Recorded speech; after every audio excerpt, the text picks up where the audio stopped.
Wanted to talk a little bit about prayer when considering determinism and so on. Jesus told people to pray in private because public prayer is often fake prayer of people talking to themselves. It's just for show. Prayer is for the one doing the praying. Or, as I'm living in the South of the United States, I like to say that prayer is for the prayer. Prayer is for the prayer. Okay? Prayer, oh man, it's hard to say that without being Southern now. Prayer is for the one doing the praying.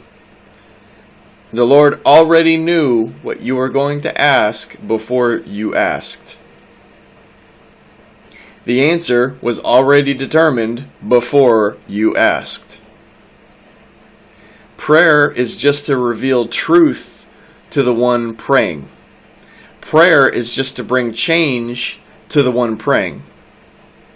God already knew the future, and you cannot change God's mind. People pray for petty things too. Make this month's rent, all that stuff.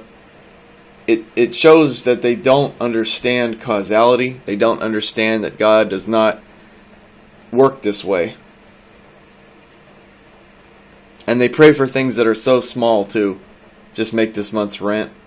I'm not trying to belittle day-to-day or month-to-month stresses, but they could be praying for things way bigger. They could be praying for, God, I want to be in heaven with my loved ones when I die.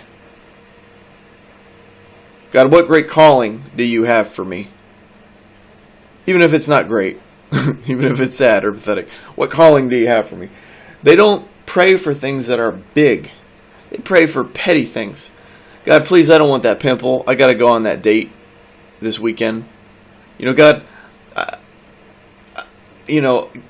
please let me get that job. It pays a little bit more than my current job. That kind of stuff. And what good is that? That's prayer that leads nowhere. It leads, this world comes to an end. Everything dies. When you pray for things in this world, how do I say this? Satan is the one who answers worldly prayers without a doubt. He will give you wealth. It will ruin you. He will bring you to destruction. He will give you that person you were hoping for, who then you end up getting a divorce and hating the opposite gender bitterly because of that divorce. Satan will give you things that are bad for you. And he will give you things in this world. He's very quick to want to give you things in this world. That was exactly when he came to Jesus. What was he throwing at Jesus from the first second? I can give you this. I can give you that. Look at what Satan's doing. If you worship me. That was always his condition. But he'll give you things. He bribes people. He buys people. He buys slaves is what he does. And they're miserable. You shouldn't ask for things in this world. Also, the future is already determined. Better ask to understand what is the point of what's going to happen. What good thing could come from this? These are good things to ask. It's foolish to ask God to change what's going to happen tomorrow. If it's going to rain tomorrow, it's going to rain tomorrow. Simple as that. To ask God to have clear skies tomorrow when it's already going to rain. And unfortunately, people, they will count the hits but not count the misses. So when they pray for something and it actually worked out the way they prayed for, they think that God changed his mind, that God changed the entire universe and fate and everything just for that person, just for their little happiness for a little bit. And they think that, and it's insane. It is hubris. It's very proud. It's honestly, it's pretty laughable that God just changed the whole sequence of events that this universe was going down just so that person could have just that little bit more happiness. You also gotta love people who think that all things work out just for their own happiness. They think that things were meant to be just for their happiness. It's basically symptoms of narcissism, usually. It thinks that the whole world was made to revolve around them. That's how they view the universe, that it was made to make them happy. It was made to revolve around them. That all the things that work out was to make them happy. Amazing. A lot of people believe that, though. And prosperity pastors, they definitely cash in on that philosophy. Pray to God and He'll give you things.